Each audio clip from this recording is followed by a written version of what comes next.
안녕하세요, 언제나입니다. 지난번에 올린 캐나다 어학연수 영상을 재밌게 봐주셔가지고 2탄을 준비했는데 오늘은 홈스테이 특별편으로 한번 얘기해볼까 합니다. 그래서 제가 캐나다에 있을 때 살았던 홈스테이에서 무슨 일이 있었는지, 홈스테이 장단점, 진짜 제가 꼭 말씀드리고 싶은 이것만 좀 견디면 살만하다, 이거랑 또 기타 등등 재미있는 이야기를 한번 해볼까 해요. 전에 어학연수 1편을 안 보신 분이 있으면 가서 한번 보시고 홈스테이 편도 재밌게 봐주세요. 그러면 한번 시작해보겠습니다. 지금 약간 장마 기간이라 날씨가 좀 우중충하긴 한데 괜찮죠? 화면은 잘 나오는 것 같아요. 네, 어쨌든 홈스테이에 관해서 얘기를 해보겠습니다. 일단 첫 번째로 제가 왜 캐나다 어학연수 중에서 지내는 공간으로 홈스테이를 선택했는지를 먼저 말씀드리면, 일단 저는 사람들하고 좀 어울려서 살고 싶었어요. 제가 전에는 계속 자취를 했기 때문에 혼자 살면은 얼마나 뭔가 잘 안 챙겨 먹고 집도 막 지저분하게 쓰고 이러는지를 아니까 캐나다에서만큼 그러기 싫은 거예요. 그래서 뭔가 본가 살 때처럼 좀 이렇게 부지런하게 살고 싶어서 홈스테이라는 곳을 선택했고, 일단 홈스테이에서 제가 들어가기 전에 생각한 장점은 언어예요. 일단 첫 번째 제일 큰 이유가. 왜냐면은 홈스테이 가족분들이 다 캐네디언이다 보니까 집에서 지내면 영어 쓰는 빈도도 늘어나고 연습을 좀 더 많이 할 수 있는 환경이다 보니까 홈스테이를 들어가기로 했고, 그 기대가 솔직히 제일 컸고, 두 번째 들어가기 전에 기대했던 거는 밥입니다. 제가 혼자 살면은 밥을 잘 안 챙겨 먹기 때문에 홈맘이 맨날 밥을 챙겨줘야 돼요, 저희한테. 그래서 그거를 이제 급식처럼 먹기 위해서 들어간 거, 이렇게 딱 두 가지가 있는 것 같아요. 그래서 언어랑 밥, 이 두 가지 이유로 홈스테이에 들어가게 됐고요. 그리고 홈스테이를 구한 방법을 알려드리면, 저는 어학원에서 연결시켜주는 홈스테이에 가는 그런 시스템을 선택을 해서 결제를 또 같이 했어요, 어학원 결제할 때. 그렇게 해서 제가 막 따로 홈스테이 연락해서 구하고 이런 건 아니었고, 어학원에 돈을 주고 그 어학원 분들이 구해주는 랜덤의 집에 제가 배정받게 되는 그런 순서였습니다. 그래서 어떤 홈스테이에 배정을 받았냐라고 하면은 필리피노 분들인데, 캐나다로 이민을 오셔서 캐네디언이 되신 그런 분들의 집에 머물게 됐고요. 그분들은 어머니, 아버지, 그리고 아들, 딸, 그 다음에 할머니까지 5인 가족이 살고 있는 그런 집에 들어가게 됐습니다. 위치는 다운타운에서 버스 하나 쭉 타고 40분에서 50분 정도 걸리는 그런 선셋 지역이라는 밴쿠버 지역에 살았습니다. 그래서 제가 다니던 어학원이 다운타운 캔비스트리 쪽에 있었거든요. 그래서 저희 집에서 맨날 이제 버스 타고 40분에서 50분을 왔다 갔다 했습니다. 그래서 홈스테이는 완전 다운타운 쪽은 아니었고 좀 이렇게 주거 지역, 진짜 주변에 단독주택밖에 없는 그런 지역이었고, 저는 거기 사는 게 꽤 만족스러웠어요. 저는 도시를 좋아하긴 하는데 제가 또 언제 캐나다 밴쿠버에 있는 그런 주거 지역에서 살아보겠어요. 그래서 제가 이제 누릴 수 있는 공간이 다운타운은 어학원 때문에 누릴 수 있고, 그 다음에 저쪽 좀 주거지역 쪽, 좀 먼 쪽에는 또 집 때문에 누릴 수 있고 해서 제가 캐나다에 있으면서 볼 수 있는 환경이 더 많아진 거, 그거만으로 저는 만족을 했습니다. 그렇게 해서 집에 대한 간단한 소개는 드렸고, 어떻게 생겼는지 많이 궁금해하실 것 같은데, 일단은 2층 집이었어요. 1층은 이제 리빙룸이랑 키친, 베스룸 뭐 이런 식으로 있고, 2층이 이제 어학연수 온 학생들이 머무는 방이었습니다. 그래서 2층에 방이 총 2개가 있는데 한 방당 학생 2명씩 해서 총 4명, 2층에 총 4명이 이렇게 살고 있는 그런 홈스테이 집이었어요. 1층은 가족들이 쓰고 2층은 학생들이 쓰고, 근데 또 베이스먼트가 있어요. 이렇게 캐나다 집들은 지하를 많이 주거 공간으로 쓰시더라고요. 창고가 아니고. 그래서 리빙룸에서 계단을 따라서 이렇게 쭉 내려가면은 거기에 또 가족분들이 사시는 방이 있고, 그 다음에 런드리룸이 지하에 있었어요. 그래서 맨날 주말이 되면 빨래할 거 가지고 지하로 이렇게 다 바리바리 써들고 내려가서 거기서 빨래하고 건조기 돌리고 이렇게 했습니다. 그래서 베이스먼트 1층, 2층 이렇게 총 3층인가? 3층이 있는 그런 홈스테이 집에 살았습니다. 네, 그래서 기본적인 정보는 소개를 해드렸고, 다음에 제가 이제 아까 오기 전에 막 기대를 했다는 부분이 있다고 했잖아요. 그 부분이 얼마나 충족됐는지 그 부분에 대해서 한번 말씀을 드려볼게요. 너무 더워서 머리를 잠깐 묶고 올게요.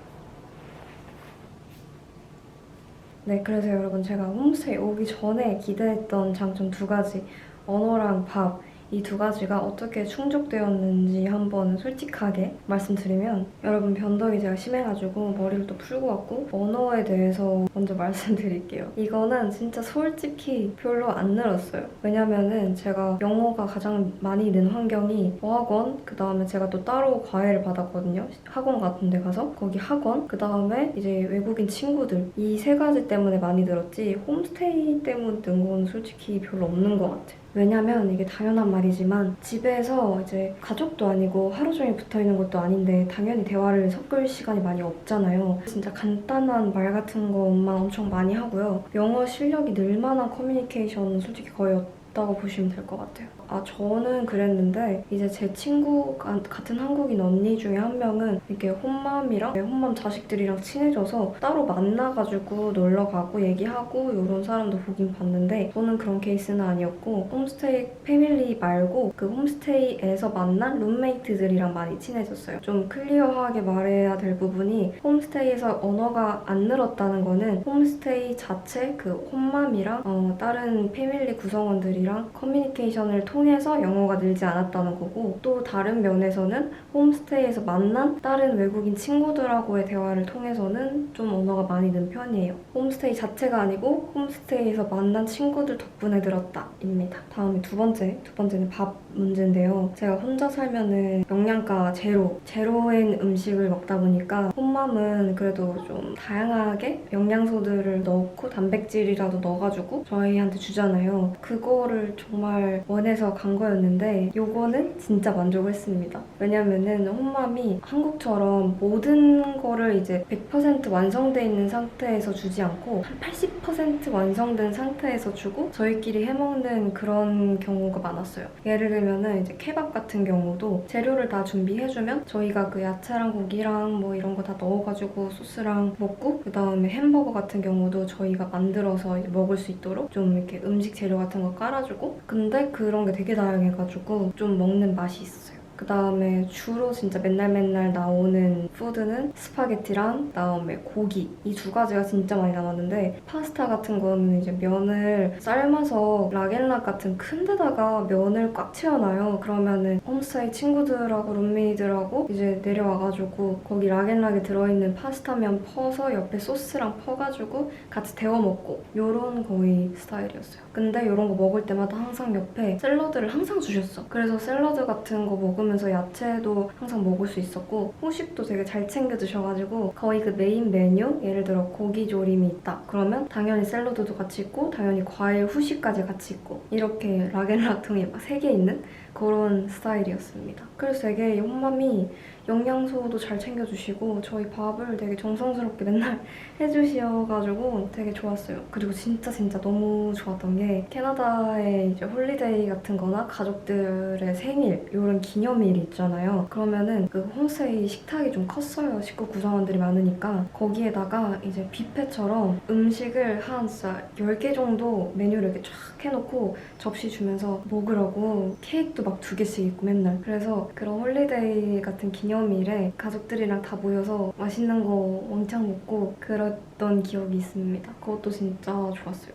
그리고 아침 같은 경우는 시리얼이랑 토스트 기계랑 우유 이런 게 항상 있어가지고 약간 에어비앤비 조식 먹는 것처럼 저희가 셀프로 거의 챙겨 먹고 그랬습니다. 과일 같은 것도 항상 있어서 바나나도 항상 등교할 때 챙겨 다니고 그랬어요. 네, 그렇게 해가지고 제가 기대했던 두 번째 이유인 밥은 진짜 100% 만족, 100% 200% 만족했습니다. 홈맘 최고였어, 진짜. 그리고 여러분, 제가 지금까지 좋은 말만 거의 했잖아요. 이제 단점을 한번 말씀드려볼게요. 진짜 어떤 사람과 같이 산다는 거의 단점, 그리고 캐나다의 목조주택에 산다는 것의 단점, 두 가지가 있는데, 첫 번째부터 다른 사람과 같이 산다는 것의 단점. 일단은 씻을 때 눈치를 봐야 된다는 겁니다. 제가 이제 아침에 학교 갈 때도 학생이 4명이다 보니까 그 눈치 싸움 해야 돼요. 여자 4명이 화장실을 1개를 썼어요. 그래서 아침에 타이밍 잘못 맞추면 그냥 되는 거고, 그 밤에도 들어와서 씻을 때 너무 늦게 들어오면 눈치 보이니까 그런 거 씻는 타이밍 같은 거 맞추는 게 되게 피곤했고, 그 다음에 이렇게 제가 지금 집에서 목소리를 막 크게 말하고 있잖아요. 근데 홈스테이는 공유해서 쓰는 거니까 이렇게 크게 말하면 안 돼요. 전화도 되게 조그만 목소리 목소리를 짧게 해야 되고 룸메 있을 때는 집에 아무도 없는 순간이 거의 없다 보니까 이렇게 맘 놓고 전화하거나 영상 찍거나 이러기가 좀 어려웠어요. 그렇습니다.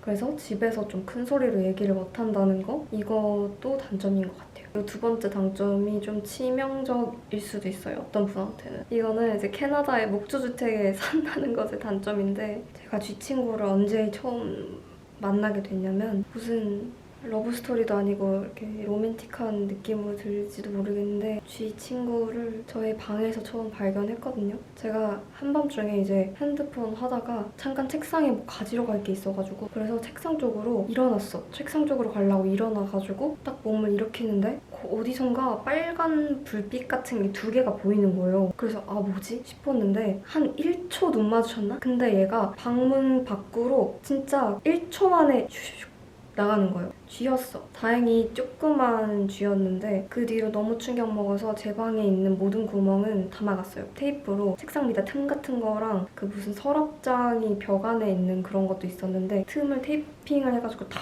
막고 그렇게 1차적인 만남이 있었고요. 두 번째 만남은 그냥 이 쥐는 이 집에 살고 있는 거야. 두 번째 만났을 때는 부엌에서 뭐 가지러 가려고 내려갔는데 쥐가 또 있어 저기. 근데 저랑 또 눈 마주치던 냉장고 밑으로 들어가더라고요. 제 어학원 친구는 집에서 저처럼 쥐 보고 그 약간 너무 충격 먹어서 홈스테이 바꿨대요. 근데 저는 그냥 바꿔도 쥐가 안 나오면 다른 벌레도 나올 것 같아서 차라리 도망가는 쥐가 낫다라고 생각을 해가지고 그냥 까만 작은 쥐 친구가 있는 집에서 살았어요. 8개월을. 그 뒤로도 종종 몇 번 마주치긴 했는데 이제 별 충격도 안 먹고 그냥 쥐네 도망가라 도망가 얼른 도망가라 이러고 그냥 있었어요. 그래서 여러분 예상하셨겠지만 목조주택에 살면 쥐들이 몸을 잘 작게 만들어서 문틈으로 들어와요. 쥐를 마주칠 확률이 아주 높다. 주변에서도 쥐를 마주친 친구들이 아주 많았다라는 걸 말씀드리고 싶고 저도 벌레 싫어하고 저도 비위 그렇게 강한 편은 아닌데 그냥 살았어요. 왜냐면 쥐는 도망가니까. 그래서 이 부분만 여러분들이 알고 가신다면은 만약에 쥐를 봐도 충격도 덜 받고 홈스테이를 선택하는데 이 이유가 좀 도움이 되셨으면 좋겠어요. 왜냐면 알고 가셔야지 모르고 가셨다가 괜히 충격받잖아요. 쥐 보면은. 그러면 쥐가 나오는데 벌레는 안 나오나요? 이러는 분들도 있을 텐데 당연히 나옵니다. 개미 나오고요. 다행히 바퀴나 큰 벌레는 없었어요. 조그만 개미 같은 벌레만 많이 나오고 제가 벌레를 싫어하는 편이었는데도 그때 잘 살았어요. 체념하고. 근데 그때 룸메도 좋고 혼밥도 좋고 밥도 좋고 집도 괜찮아서 그냥 한 가지쯤은 내가 참을 수 있다 이렇게 생각했던 것 같아요. 네 여러분 이렇게 해서 저의 홈스테이 스토리 캐나다 어학연수 시절에 살았던 홈스테이에서 있었던 일이나 장점 단점 같은 걸 얘기해봤는데 저는 뭐 이런 벌레랑 쥐가 나오는 얘기를 하긴 했는데 또 너무 겁먹지 마시고 뭐 99%가 좋은데 1%의 단점이 있으면 저는 그거는 참을 수 있다고 생각을 하는 사람이기 때문에 여러분들도 저랑 비슷한 마인드시라면 그냥 별 문제 없이 좋은 추억으로 남는 그런 홈스테이 생활을 즐기실 수 있을 것 같아요. 네, 그래서 홈스테이에 관해서 또 궁금한 게 있으시면 댓글창으로 한번 물어봐 주시고요. 저의 개인적인 평으로 10점 만점에 드리자면 홈스테이 생활은 저는 9점이었다고 생각해요. 왜냐면 1점은 왜 뺐냐면은 밴쿠버에서 또 혼자 자취를 해보는 경험은 없었어서 그게 좀 아쉬워가지고 1점을 뺐고 나머지는 전반적으로 만족을 했어요. 지나고 보니까 너무 재미있었던 생활이었던 것 같아서 정말 만족합니다. 캐나다 가정집에서 이렇게 오랜 시간 살아볼 수 있는 것도 너무 재미있는 경험이었고 여러분들도 혹시 홈스테이 생각하고 계신 분들이 있다면 추천을 해드리고 싶어요, 개인적으로. 여러분 저의 홈스테이 스토리는 재밌게 들으셨나요? 저는 개인적으로 말하면서 너무 재밌었던 게 평소에 밴쿠버 어학연수 홈스테이 이렇게 깊게 생각을 안 하고 너무 시간이 지난 일이니까 좀 잊고 살다가 이번 기회에 여러분들한테 말씀을 드리면서 또 이렇게 저도 새록새록 생각하게 되니까 되게 재미있었어요. 그래서 이 재미있는 무드를 이어서 제가 꼭 소개해드리고 싶었던 게 있는데요. 제가 어학연수 시절에 밴쿠버나 다른 미국 여행하면서 그 조그마한 뭐 종이나 입장권, 막 버스 티켓, 팜플렛 같은 걸 모아둔 그런 파일철이 있는데 그거를 오늘 한번 소개를 해드릴까 해요. 원래 여기 EF 파일철에 다 가득 넣어져 있었는데 지금 보여드리려고 좀 고르다 보니까 비워놨고요. 한번 소개를 해드리겠습니다. 일단 첫 번째로 요 스타벅스 카드인데요. 제가 밴쿠버에서 스타벅스에 갔는데 그때 가을이었거든요. 그래서 이제 시즌마다 새로운 카드가 나오잖아요. 근데 이 디자인이 너무 이뻐가지고 이거를 하나 챙겨왔습니다. 그리고 여러분 밴쿠버에서는 8월에 피어 퍼레이드를 하는데요. 그때 참여해가지고 하시는 분들한테 받은 그런 프라이드 팔찌입니다. 그리고 여러분 진짜 웃긴 게 있는데 이게 영화 티켓이거든요. 그때 토이스토리 4 보러 왔을 때 받은 티켓이거든요. 이게 제가 보관을 잘못했는지 변색이 됐는데 몰라 나올 때 잘못 나왔나? 어쨌든 다 타버린 듯한 영화 티켓이 있고요. 그리고 웃긴 거 보여드린 김에 또 웃긴 거 보여드리자면 제가 이거를 뉴욕 여행 갔을 때 에이스 호텔에 포토부스가 있다는 거예요. 거기서 되게 멋있게 찍으신다는 거예요, 사진을. 그래서 나도 가보자 해가지고 에이스 호텔 가서 포토부스 딱 갔는데 내가 어떻게 나오는지 안 보이는 거예요. 망했다 싶었는데 역시나 망해가지고 그나마 손이라도 나온 걸 잘라가지고 보관하고 있습니다. 진짜 웃기죠? 그리고 이제 여행 갔을 때 다녔던 비행기 티켓도 보관을 하고 있고요. 그리고 시애틀 여행 갔을 때 뭔가 많이 가져왔는데 스타벅스에 가서 팜플렛이랑 도서관 가서 또 이거 팜플렛 가져오고 차올리 가든 티켓이랑 이거 스페이스 니들 올라갔을 때 티켓 이것도 가지고 왔어요. 그리고 귀여운 영수증 같은 걸 몇 개 보관했는데 이거 멘트가 너무 귀여워가지고 이거는 보관을 하고 있습니다. 그다음에 이 영수증은 시애틀 편집샵에서 물건을 샀을 때 받은 영수증인데 거기 캐셔분께서 수기로 막 여기 작성해주시고 이런 게 너무 뭔가 감명 깊어가지고 이 영수증도 챙겨왔습니다. 디자인도 너무 이뻐요. 이거 그때 밴쿠버 클럽 티켓이랑 그다음에 이거는 어학원 처음 왔을 때 웰컴 파티 할 때 이거 티켓 받았던 거 되게 귀엽죠? 그 다음에 이제 밴쿠버나 여행 다닐 때 일회용 버스? 아니 버스 일회용권 1회권을 이렇게 끊어서 다닌 적이 있었는데 그때 좀 귀여운 거를 가지고 왔어요. 요거 시애틀 버스 티켓이 예쁜 것 같아요. 핑크핑크. 그 다음에 제가 밴쿠버 있을 때 생일이었는데 룸메이트가 일본인이었거든요. 그 일본인 친구, 시오이라는 친구가 써준 생일 카드입니다. 일본인 친구라 해피 버스데이 하고 오탄조비 오메데토라고도 적어줬어요. 그리고 또 여행 갔을 때 제가 여기 팔에다가 헤나 타투를 했는데 그거 주의할 사항을 이렇게 프린트로 뽑아서 주시더라고요. 근데 이것도 귀여워가지고 가지고 왔습니다. 그리고 뉴욕에서 또 여행 갔을 때 브로드웨이에서 알라딘 뮤지컬 본 거 그거 이렇게 페이퍼를 또 가지고 왔어요.